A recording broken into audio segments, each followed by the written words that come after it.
Booster made it. Naya for choosing Chigurahembe Chigurahembe kunyangwe maskati mina ndikuze shamwari yangu ndinenge utsangamidzi ukandidya aumbofe wandimedze aya nawana dem varikubvunza kuti uriseiko tikati kuno titoripo varikuti kuno kune zvipoko tikati ameno ikoko varikubvunza kuti uriseiko tikati kuno titoripo varikuti kuno kune zvipoko tikati ameno ikoko wani mukoma wangu inga makatokamba hamuchataure makuita sekupata-pata hamuchazvitaura zvamakaita makauraya mudhara wani namama bekutongobvuma kupushwa mubhara nekuti zvamuomera makubvumawo zvose hamuchataura zvinhu zvakanaka mongoramba muchiti zvishangoti varikubvunza kuti uriseiko tikati kuno titoripo varikuti kuno kune zvipoko tikati ameno ikoko varikubvunza kuti uriseiko tikati kuno titoripo varikuti kuno kune zvipoko tikati ameno ikoko ngoma madi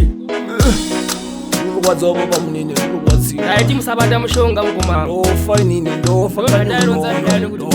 teterera mashoko angu achama yangu nozopera musafe makakamba ngatishande nesimba kana tikashanda life yedu varikubvunza kuti uriseiko tikati kuno titoripo varikuti kuno kune zvipoko tikati ameno ikoko varikubvunza kuti uriseiko tikati kuno titoripo varikuti kuno kune zvipoko tikati ameno ikoko wani mukoma wangu inga makatokamba hamuchataure makuita sekupata-pata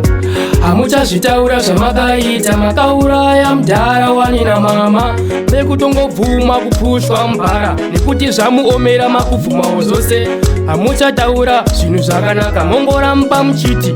zvishangoti varikubvunza kuti uriseiko tikati kuno titoripo varikuti kuno kune zvipoko tikati ameno ikoko varikubvunza kuti uriseiko tikati kuno titoripo